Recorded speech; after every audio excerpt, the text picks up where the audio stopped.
Добар ден, почитувани, добре дојдовте во неновата телма амбуланта, каде денеска ќе зборуваме за детското здравје.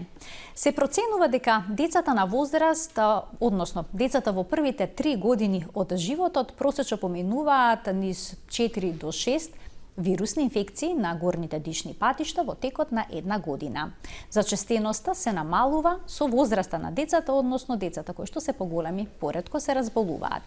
За да дојде до одредена вирусна инфекција, потребно е да има одредени фактори кои што ќе доведат до тоа, а тоа се надворешните фактори, но и имунолошките. За сето ова подетално зборуваме со денешниот гостин, доктор Александар Сајковски, специјалист педијатар, неонатолог од приватната болница Аџибаде Систина. Добре ни дојдовте, докторе. Благодарам на поканата и поздрав до сите ваши гледачи. Во овој период од годината актуелни се вирусните инфекции. Многу родители велат што да направиме за нашето дете да не се разболува толку често, бидејќи некои имаат покачена температура, на други постојано им тече носето, трети кашлаат, четврти се соочуваат со пролив, со повраќање и слично. Значи најразлична клиничка слика. Некои деца се почесто дома отколку во градинка, па најчестото прашање е што може да се направи за ова да се спречи. Да, ова е прашање кое што е актуелно нормално секаде, па и кај нас, да кажам. Може би нешто повеќе кај нас во овие балкански простори заради аерозагадувањето кое што го имаме, нели, бидејќи таму се може би ќе зборуваме за тоа, малку се мултиплицира тој дел. Но морам да бидам искрен, сакам да се вратам малце само околу вашата најава, кога рековте морам да го прокоментирам тоа. Точно е тоа е еден голем факт и една голема вистина, дека децата во првите 5 години во основа имаат почесто инфекции отколку што имаат возрастните луѓе. Сето тоа се должи на еден процес на постепено зреење на имуниот систем, каде што некаде до крајот на 5-та година, почетокот на 6-та година достига некое ниво од 40 до 45% од имунолошкиот систем кој ние го имаме. Впрочем, тоа често го користиме како информација према колегите кои што работат, да речеме, во педијатриската служба на разни предавања или на конгреси, да се има во предвид дека еден дел од имунолошкиот систем кај децата, тој ТХ1 систем што го викаме, е релативно послаб кај децата и тоа е нормално, биолошки така. Впрочем, ние, еволуцијата и развојот на животот на планетава Земја, не познавало пред 5 милиони години градинки. Градинките ни се последниве, да речем, 200 години некаде од прилike. И тој колективен, на некој начин, систем на живење кој почнува негде пред 10-15 илјади години. Значи, многу е кратко тоа време. Еволутивно, всушност, не сме навикнати на таков начин на живот. Не дека е лош далеку од тоа, но во основа, сакам да кажам, треба да имаме во предвид дека децата имаат во основа нешто по-слаб имунолошки систем и по-често се разболуваат.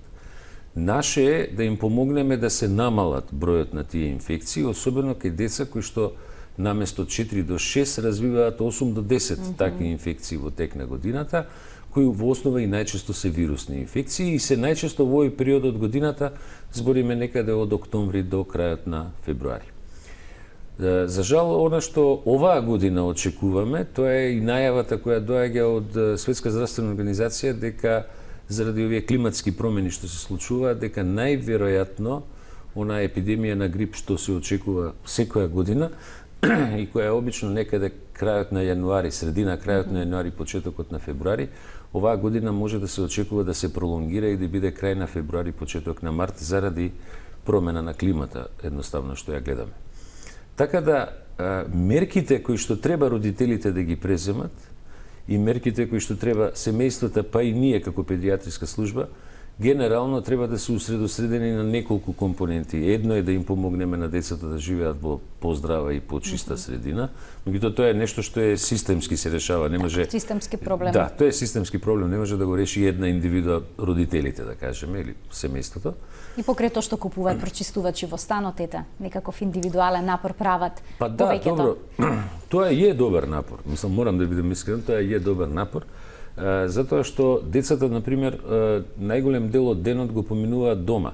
Зборам дома од 24 часа, некаде над 12 до 14 часа се најчесто во домашни услови, така да користењето на одредени пречистувачи сепак значи не дека ги ставаме децата во стаклено звоно ако ставите пречистувач дома, меѓутоа едноставно не дозволувате да биде перманентно изложено на влијание на аерозагадувањето.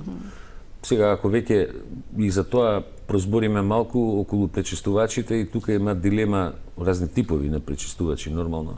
Треба да се бркаат или да се купат оние пречистувачи кои што можат да ги прочистат не само PM10 честичките, него PM2,5, па дури до PM1 честичките, нели, во тој дел. Така.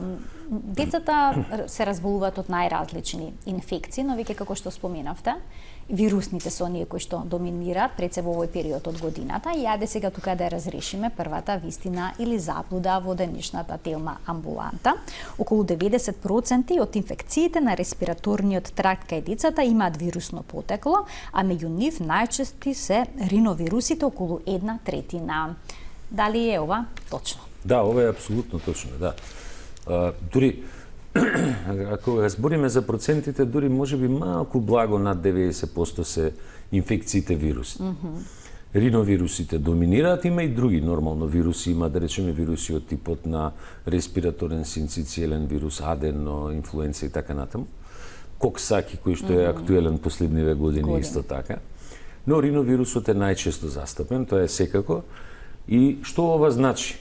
Овој телоп што вие го пуштивте и ова прашање. Ова значи дека ако земеме во предвид зачестелоста на вирусните инфекции, тоа значи дека ако во амбулантата педиатриска денеска влезат 10 деца со инфекции, 9 не треба да примат антибиотик.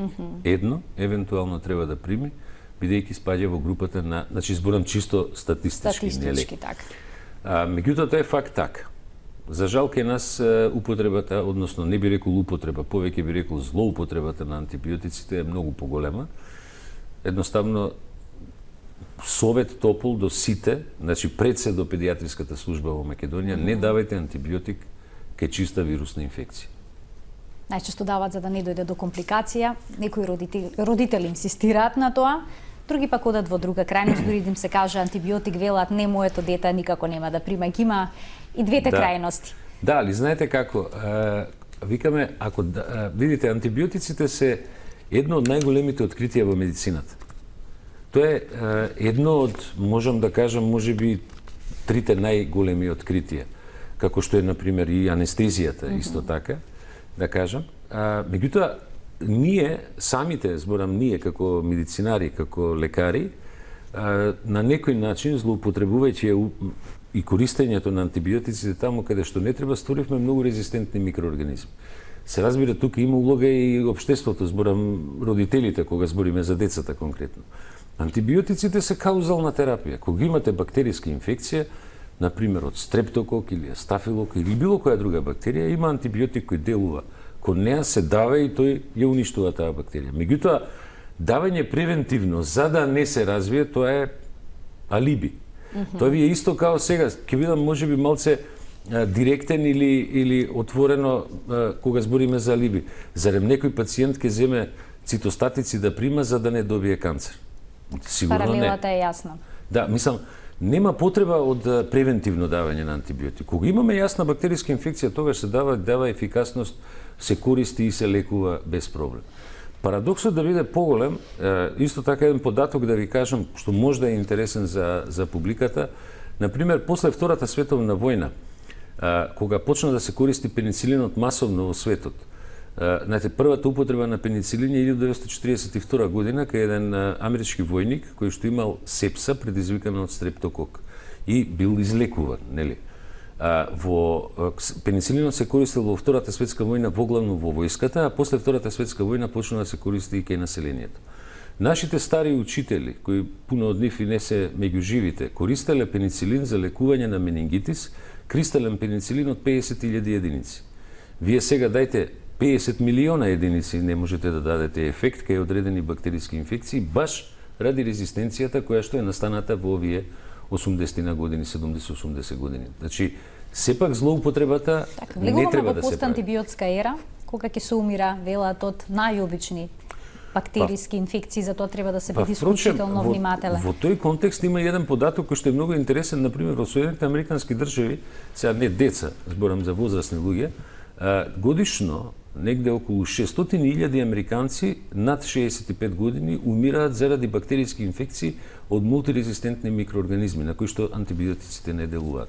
Тоа е се резултат на таа, да кажам, на некој начин злоупотреба на користење на антибиотици. Така, ова недела всушност е посветена на злоупотребата на антибиотиците, токму поради тоа и нагласуваме колку е важно да се внимава на овој проблем. Да, оваа недела видите, јас вчера прочитав еден податок кој за нас мислам дека за Македонија е многу важен. Вчера Министерството за здравство, односно Фондот за здравствено осигурување, излезе податок дека во Македонија се трошат некаде така наречени 35 дневни дози на антибиотици на 1000 жители. Тоа е стандардно едно мерење за потрошувачка на антибиотици. Со тоа што во Западна Европа е тоа негде под 20. Значи, кај нас, според податоците што колку толку официјално ги имаме, значи од Фондот за здравствено осигурување и од она што приватно купуваат луѓето, некаде значи дупло трошиме повеќе од антибиотици од колку што користи Западна Европа. Не дека е тоа сега нели да се кудиме самите себе си, нели? Ако ја погледнете мапата на Европа, ќе видите дека најголеми потрошувачи во земјите од Европска унија се долниве Шпанија, Грција, па дури и Франција многу троши.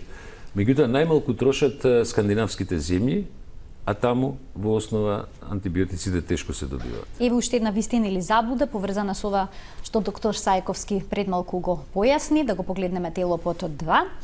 Бактериите се примарен причинител на болеста само во 5 до 10 од случаите на сит инфекции на дишните патишта. Да, тоа е точно, тоа е факт. Меѓутоа, морам да напоменам една информација многу битна. Имаме многу деца кои што развиваат вирусна инфекција и при правење на брисеви се добива, да речеме, позитивен брис од стафилокок или стрептокок. И тогаш се почнува одметерапијата. Значи, не треба да се почне. Стафилококот, тој што го викаме златниот стафилокок, стафилококус ауреус, знае да биде кај 50% од населението, па и кај децата, жител на носот. Впрочем, има еден исто така многу битен податок, тоа е дека устната шуплина и носот на едно дете има повеќе бактерии и вируси отколку што има луѓе што живеат на оваа планета. Тие се дел од таа флора со која што ние живееме. Не е добро да ја нарушите флората, затоа што може да дојде до развој на така наречени опортунистички бактерии. Овој податок е точен. Значи, и овој податок кажува дека не треба да се користат антибиотиците нерационално. Значи, бидејќи на вистина, втор пат го кажувам денеска ова, на вистина едно од најголемите откритија во медицината, не треба тоа откритие да го доведеме у ситуација да не функционира. Дали тоа значи дека не мора при секоја температура, растечена нос и кашлица да се прават брисеви од нос и од грла? Не, апсолутно не. Не, апсолутно не, навистина. Зашто? Затоа што на секоја качување, секоја инфекција е пратена со покачување на телесна температура. Значи, еве грип. Грипот е класична вирусна инфекција, инфлуенца. Значи, таа е пратена со покачување на телесната температура. Телесната температура во основа и незиното покачување е дел од нашиот имунолошки систем. Телото на тој начин се брани од самата инфекција. И тоа е еден момент што кај децата исто така е многу битен, тоа е дека кога ќе се качи телесната температура, пример кај децата, па и кај возрастните, на 38,5 и над 38,5, во тој ранг 39,5 тука некаде, тоа е сигнал да имуниот систем се активира и да ослободи у прва етапа најмалку 3 милиарди леукоцити кои ќе јурнат на местото на инфекцијата. Ако вие на вашето дете на температура од 38,2 му дадете сите оние лекови за смирување на температура, тие леукоцити нема да се ослободат. И тогаш се појавува една форма на така наречен мрзлив имунолошки систем, кој не, зборам, на детето. Впрочем, денеска, ако прочитате, е многу интересен фактот, например, дека скандинавските земји, например, инсистираат на тоа да децата треба малку да се инфицираат, треба малку да се испрљаат, треба да играат Ќе зборуваме за нели? хигиенската хипотеза, ќе ја разгледаме Тоа е во таа денешната хигиенска хипотеза. телма амбуланта. Само да ги поканим и гледачите да се вклучат со нивни прашања во денешната емисија на телефонскиот број 3076 677. Сите прашања поврзани со настинките, вирусните инфекции, па и она што вие сомнеш дека можеби е бактериска инфекција. Значи, сите совети ќе можете да ги добиете од денешниот гостин, почитуваниот доктор Александар Сајковски, специјалист педијатар, неонатолог од приватната болница Аџибадем Систина. Ја споменавме, еве, ја начнавте хигиенската хипотеза, ајде тогаш веднаш да ја разјасниме, да го погледнеме телопод под број 9, кој што гласи: изложеноста на нечистотија, бактерии и одредени инфекции, особено во најмала возраст, многу е корисна за развивање на имунолошкиот систем. Но родителите користат антисептични марамчиња, постојано им ги мијат рачињата на децата, и ги пеглаат лиштата за да ги стерилизираат. Слушаме немој да играш вокал и слично. Да, знаете како, ние откако се разви тезата за хиперчистота и за желба да се едноставно исклучат таа комуникација со микроорганизми, почна, особено тоа почна нели, во високо развиените земји, во западноевропските земји, во САД, во Јапонија и така натаму, одеднашка рипна бројот, тоа зборам за последниве децении, одеднашка рипна бројот, огромен број на деца се развија со алергиски болести. И анализите, студиите, се што се правеше, проверките на имунолошкиот систем покажаа дека системот на хиперчистота води до појава на алергии. Едноставно, оној антиинфективниот имунитет кој што го држи балансот во однос на алергискиот, едноставно не функционира. И затоа е влезена, да ја кажам така, оваа теза, која не е теза, која е во основа вистина, во основа реалност. Значи, децата треба да ги пуштите да играат надвор. Децата треба да ги пуштите да се испрљаат. Децата треба да дури и некој паразит да закачат, кога збориме, нели, сето тоа го стимулира неговиот имунитет. Ако го воведете во хиперчистота, значи, обавезно ќе се развие алергиска некоја реакција. Прашање на време е кога. Стимулацијата на имунолошкиот систем, значи е систем приказна, ај така да се изразам, која е многу едноставна. Значи, ние ја знаеме имунологијата, нормално луѓето нема што да се замара, тоа е еден доста сложен систем, сега да се објаснуваме какви интерлеукини се лачат, нели? Меѓутоа, кога ќе го пуштите детето да трча, да игра, да се испрља, оно антигено се стимулира. Антигената стимулација носи до развој на антитела према одредени инфекции. Сега, се разбира, морам да потенцирам тука. Значи, второто најголемо откритие, или може би и прво, како преска што ги спомнавме антибиотиците, се вакцинациите. Так. Значи, детето вакцинирајте го према сите болести и пуштите го да игра слободно надвор. Так, пуштете го да се извалка за да биде здраво. Да, една од најстарите игри, сега ова за постарите генерации ќе го споменам, една од најстарите игри е што и во оваа средина се играла и децата кај што се прљале, се джамли и челик. Значи, пуштите го детето нека се испрља, оно антигено ќе се стимулира и нема да биде толку болно како што ќе биде ако ултрахипер го чистите. Или како што исто така им велиме на родителите, не ги бришите дечињата само со влажни марамици, зборам бебињата, нели, која ќе се искакаат и измочкаат, со влажни марамици и после ставате памперс. Влажната марамица води до промена на pH средината во урогениталната регија и тоа дете има поголема шанса да добие уринарна инфекција. Вода е основно средство за да се измие газот. Так. Значи, ако веќе користат влажни марамици, обавезно после нив измивање со вода. Така. Доктор Сајковски, имаме гледачи на линија што очекуваат да постават прашање во денешната телма амбуланта. Добар ден. Ало, добар ден. Повелете. Има едно прашање до докторот. Јас сум пациент на 58 години. Имам ХОП. Имам направено на белодробието биопсија и имам воспалителен процес. Сега моментално сум на инфузии 8 инфузии веќе примам, со инекции, со 4 инекции не ми поминува. Така, јас се извинувам што ќе ве прекинам, но денешниот гостин е специјалист педијатар, неонатолог. Мислам дека не би можеле да дадете одговор за некој што е возрасен. Да, ќе се потрудам само кратко една информација за пациентот што се јави, иако не е моја прва линија на работа, меѓутоа хроничната обструктивна белодробна болест ја има и кај децата.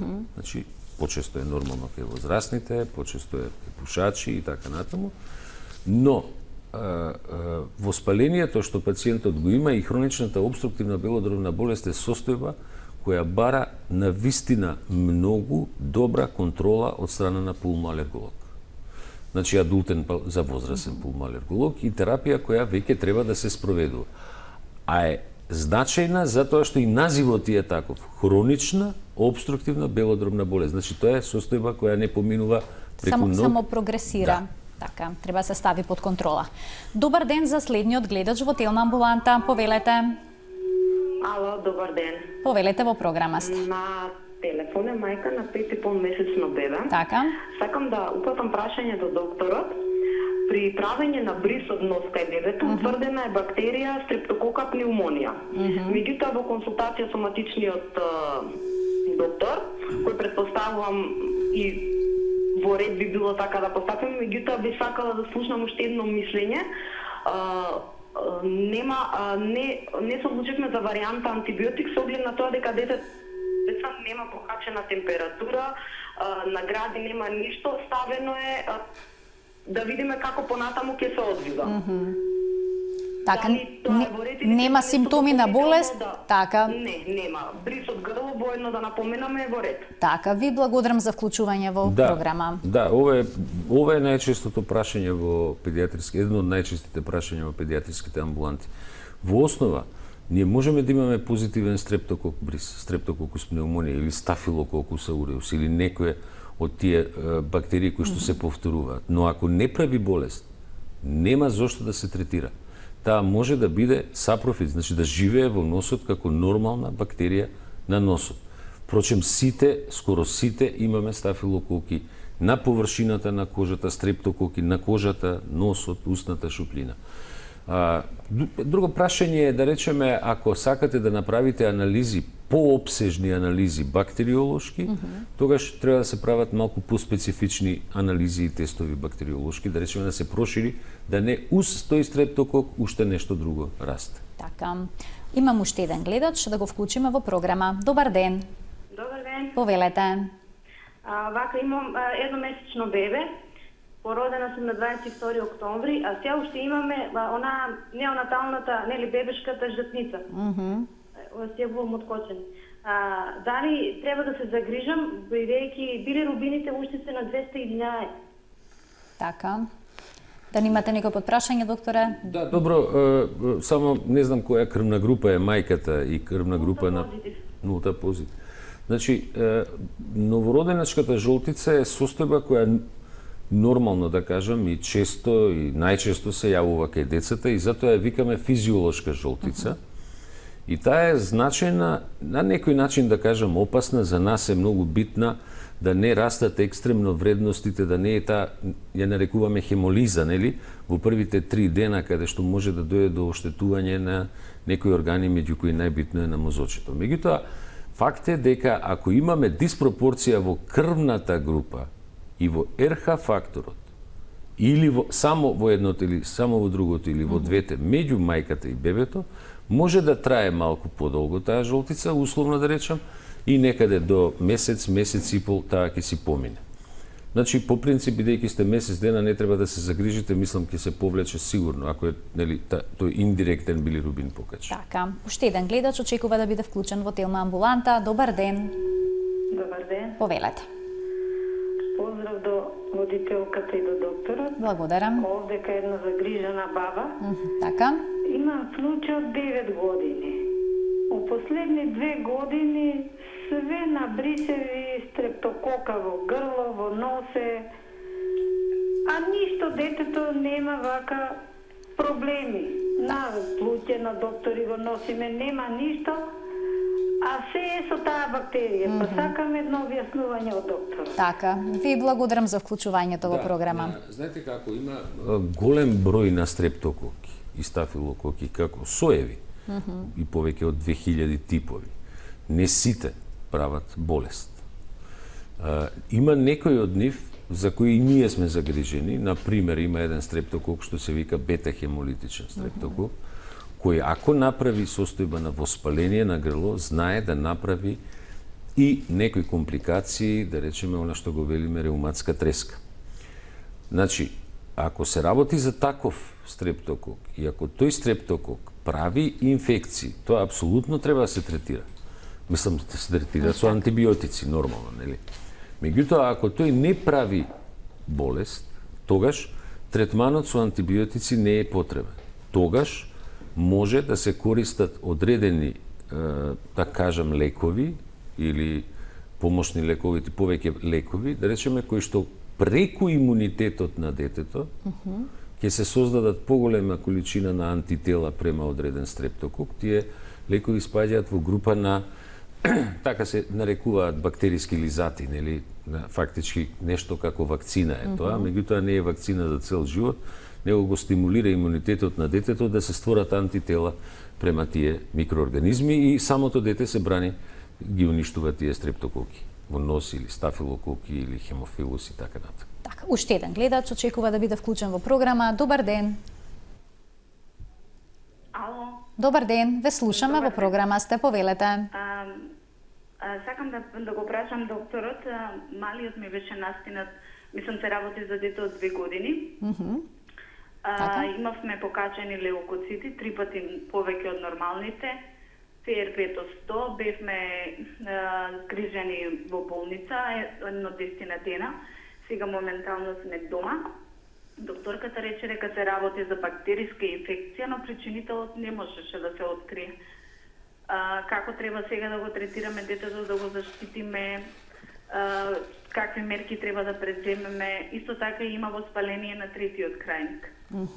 Да. Ви благодарам за вклучувањето. Ова што го спомна гледачката, значи ова високо CRP, ова високо покачување на леукоцитите, пратено со инфекција, ова е класична слика на бактериска инфекција која треба да се третира и колегите кои што го лекувале детето очигледно преземале тоа што треба. Значи треба да се лекува со антибиотици оваков тип на инфекција и во оваква ситуација таа инфекција треба да се смири под антибиотска терапија. Прашањето за понатаму е прашање да се детектира без оглед што брисевите се негативни. Значи, знаете како, во брисевите, тоа пробав преска пред малку да го кажам, значи ние кога правиме стандардни брисеви, може да се случи брисот да е негативен. Нели, затоа што тие стандардни брисеви имаат една технологија на диагностика. Меѓутоа, еве и кај нас во Систина се воведе диагностика на брисеви со така наречена, таа се вика PCR технологија, значи генетска технологија на самите микроорганизми. Таму веќе не може да се утне, таму ќе се открие одма кој микроорганизам е, бактерија или вирус. Така да, на тој начин може да се детектира и во помал број, ако се тие патогени бактерии, кој е причинителот за самата состојба.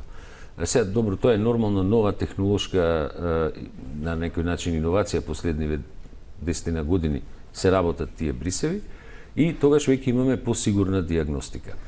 Во однос на ова што спомна мајката за детенцето, значи, она што би требало да се спроведе понатаму кај него е тоа да се контролира детето како е, да се провери нормално крвна слика, CRP, повторно брис, дали ќе остане негативен, и ако е се окей, нели, да си продолжи со нормалните активности, значи ако нема знаци за инфекција и евентуално ако оди у градинка, да си оди во градинка. Така, дали имаме уште еден гледач на линија? Добар ден. Добар ден. Повелете. Сакам да прашам, имам внука од 4,5 години, Така. која има природно с големени крајници, меѓутоа многу често, многу лошо и мириса устата. Па би сакала да слушнам мислење од докторот. Така. Да, ова е исто така прашање. Сакам само да го надоврзам на прашањето и на претходната мајка што се јави, која рече дека детето има трет крајник. Зголемувањето на третиот крајник или зголемувањето на предните крајници, така да се изразам, често пати може да доведе до повторување на инфекциите кај едно дете. Третиот крајник едноставно кој ќе се зголеми ги затвара изводните канали кои што комуницираат во главата со увото, например, носот, нели таа комуникација, и може да дојде до застој на секрет и да дојде до појава на инфекции. Така да, добро е да се види колку е голем третиот крајник, зборам за претходната гледачка, а овој мирис на уста, да кажам, кај детето е резултат на тие активности на бактериите во грлото и на храната која што може дел од храната ако има детето, ако влезе во нерамнини во крајниците, нели, може да доведе до таков мирис. Тоа е најдобро да се направи една консултација, фактички заедничка консултација оториноларинголог и педијатар и да се одлучи дали тие крајници се завадени или не. Тука ќе направиме една кратка пауза со реклами, а виднаш потоа се враќаме во Телма амбуланта.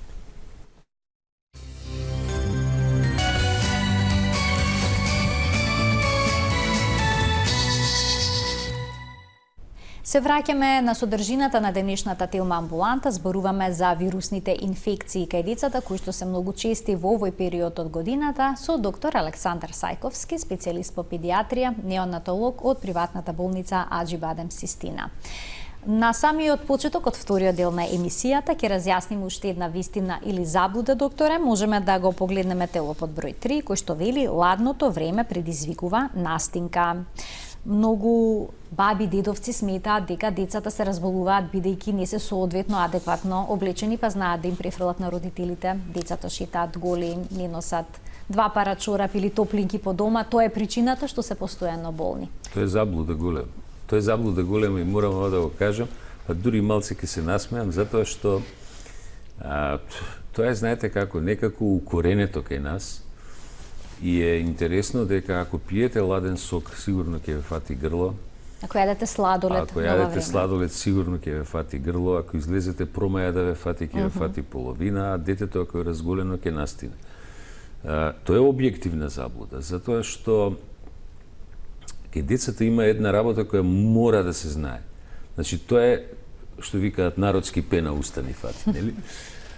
Децата во првите години од животот трошат, јадат и трошат околу 120 калории по 1 килограм телесна тежина. Тоа е некаде 5 пати повеќе, 4 до 5 пати повеќе од најтешката професија што ја има кај човечанството, кај возрастните луѓе, а тоа е кај рударите.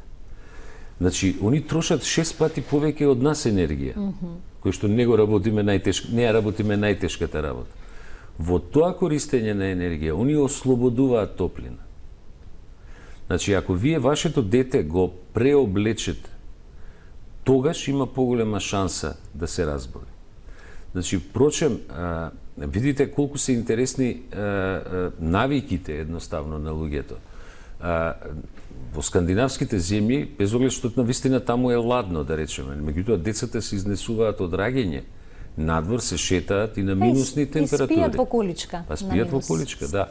Или децата во градинка ги изнесуваат надвор на минусни температури и спијат надвор. Ние сме научени, значи можеби ние таков регионов, ај така да се изразам, нели, поднебјето може и навиките такви. Меѓутоа, имате во предвид дека ако имате бебе, уште од бебе, ако ги научите вашите деца, ја на сите тоа им го кажувам родители, ако ги научите да спијат во соба која не е посебно греена, значи не е топла, не е претопла, ако го облечете нормално како што треба, нема никад да се разболи, тоа дете ќе биде здраво. Но ако имате дете кое е претоплено, с бебе, да речеме, постои прв голем ризик е да дехидрира заради губиток на течности преку дишење и преку потење. Од втора страна, оно ќе се разболи заради тоа потење и заради таа состојба што ја има заради претопленост. Значи, ладното време не носи можност дека, или тоа е заблуда дека носи инфекција. Така и да го разјасниме и следниот телоп, следната дилема, која што е поврзана токму со студеното време. Можеме да го погледнеме телопот со број 4. Поголемиот дел од респираторните вируси не се отпорни повеќе од 1 час на температури под нулата, така што престојот на ладно го намалува ризикот од инфекција. Во принцип да. Значи, веројатно, можеби кога овој телоп го покажавте, можеби е најдобро да се каже ова епидемија на морбили што беше кај нас, да речеме чак пат се појавуваат уште некои случаи, например, вирусот на морбили не преживува повеќе од 2 часа во надворешната средина, а живее само кај човекот. Значи не живее во другите животни или сорти, нели, на планетава Земја. Значи, он, кој ќе излезе надвор, не преживува во нормална температурна околност повеќе од 2 часа, на студено не повеќе од 1 час. И голем број од вирусите, огромен број од вирусите не преживуваат повеќе од 1 час на студена температура.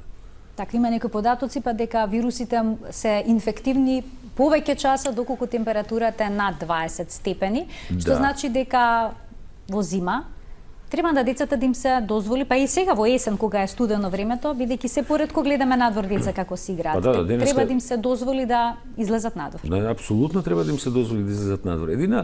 Едина опаска која морам тука да ја кажам е онаа ситуација дека има сепак одредени вируси, вирусот на грипот, кој што најчесто се повторува во зимските месеци кај нас, меѓутоа неговиот циклус на движење е таков, затоа е тоа така, нели, да не ги помешаме со самите вируси. Некој вика, видите, ако вие видите, да речеме, кога ќе одите во зимските центри, например, на планина, например, над 1100 метра надморска висина, скоро и да нема алергени, а воздухот е чист и нема трансфер на толку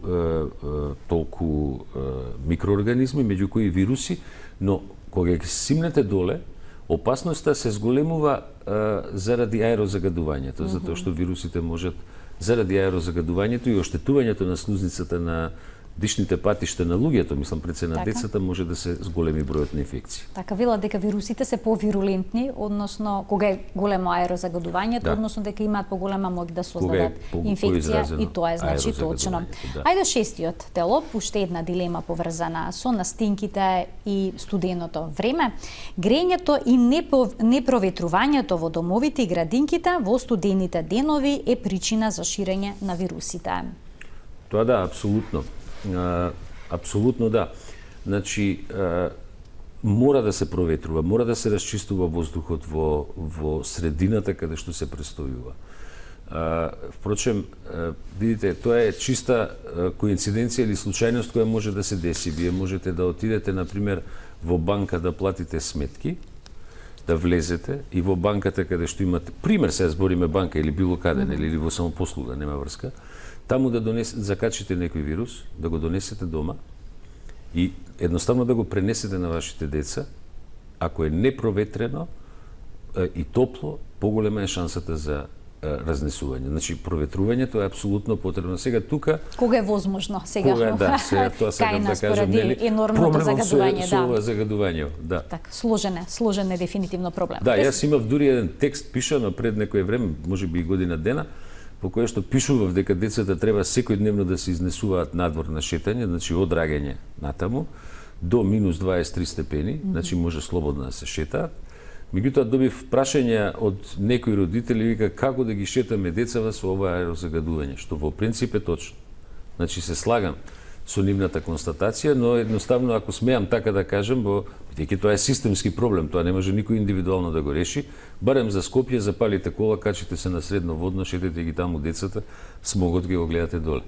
Значи кратките престои на чист воздух исто се така корисни. Да, некои велат што ако поминеме 1 час на чист воздух, кога се враќаме повторно назад. Така. Ајде да проговориме и околу превентивата, односно што како суплементи децата треба да примаат за да се подобри нивниот имунитет. Дали се добри пробиотиците кога се во прашање вирусните инфекции? Добро, ова е прашање кое навистина мене барем многу ми се допаѓа. Морам да ви кажам искрено, затоа што некои коментари беа дека како да дојде некоја ера во која што за пробиотиците се збори многу. Не се тоа, пробиотиците не може да помогнат во се, далеку од тоа. Меѓутоа, пробиотиците се првата имуномодулацијска активност која треба да ја направи секој родител према своето дете. Но, кај пробиотиците, како и кај многу други работи во животот, да кажам, приказната е слична, како другите работи. Знаете, вие не се сите пробиотици за се наменети. Имате пробиотици кои што се ефикасни за лекување на проливи, имате пробиотици кои што се ефикасни за регулирање, например, и лекување на улцерозен колит, например, или иритабилен колон, например, да речеме, као состојби. Имате пробиотици кои што имаат имуногено дејство. Тоа ви е исто како, ако смеам вака да направам компарација пред гледачите што не гледаат, вие можете да земете куче да чувате дома дога, кое е огромно куче, и може да чувате пинч, кое е малецко куче. И едното е куче и другото е куче, ама различни се, нели? Различно, така. Така и ова со пробиотиците. Не е се исто. Во тој дел има имуногени соеви на пробиотици кои што помагаат во, еве сега ќе споменам само за да не ја објаснувам целата имунологија, меѓутоа по принцип го покачуваат нивото на пример на секреторен имуноглобулина, активираат делот тие хелперни лимфоцити, делот тој ТХ1 систем што го споменавме преска, го покачуваат, се лачат одредени, ние ги викаме интерлеукини во медицината, во имунологијата, кои што овозможуваат борба против инфекциите. А од друга страна, дел од нив го намалуваат оној алергискиот имунитет. Така да, првото, наједноставното што може да се направи е да се дадат тие имуногени форми на пробиотици кои што ќе го покачат имунитетот. Обично, сите прво се фаќаат за витамините. За тоа сакав да проговориме, бидејќи некои истражувања велат дека суплементацијата со вештачки витамини е непотребна, дури некогаш може да биде и штетна. Но сепак има одредени минерали и витамини кои што би требало да се надокнатат, како што например цинкот, кој што е исклучително важен за имунитетот. Па еве сега малку и на таа тема. Каков е вашиот поглед, вашето видување на оваа проблематика? Треба ли витамин С да се зема, да речеме? Знаете, тука баш сакав да го спојам тоа заедно со пробиотиците. Баш сакав да го кажам. Употребата на витамините, значи како суплементи, по принцип треба да дојде во фаза кога ние имаме момент, значи најдобро е да се тоа природни витамини, пред се, морам да кажам. Значи, или внес преку уста во форма на овошје и зеленчук свеж, или овошје и зеленчук кои што има доволна количина на одредени витамини. Меѓутоа, имаме една ситуација која е многу интересна во модерното време денешно. Термичката обработка на храната, на кој што денеска се спрема, и исто така претходно третманот на овошјето и на зеленчукот додека расте, зборам со огромната количина на пестициди и органофосфати кои што се користат, добар дел од витамините се уништени. Например, вие ќе видите, да речеме, например, во цитрусните овошја, например, во портокалот, кој ќе го уберете, он има 180 мг С витамин во него. Кога ќе го оставите да стои во самопослуга, он е кисел, ама веќе нема С витамин. Или, например, ќе земете пиперката црвена, има повеќе С витамин од портокалот, меѓутоа кога ќе ја ставите да ја печете, бидејќи С витаминот почнува да се разградува на 52 степени, ние добиваме едно јадење кое за нас вака традиционално убаво. Вкусно. Се вика ајвар, меѓутоа нема С витамин во него. Сакам да кажам, значи, од начинот на спремањето зависи.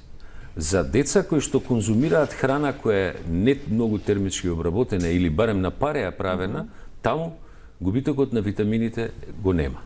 Така. Таму, да речеме, нема потреба од суплементација. Имаме гледач на линија, да го слушнеме неговото прашање. Добар ден. Ало, добар ден. Повелете.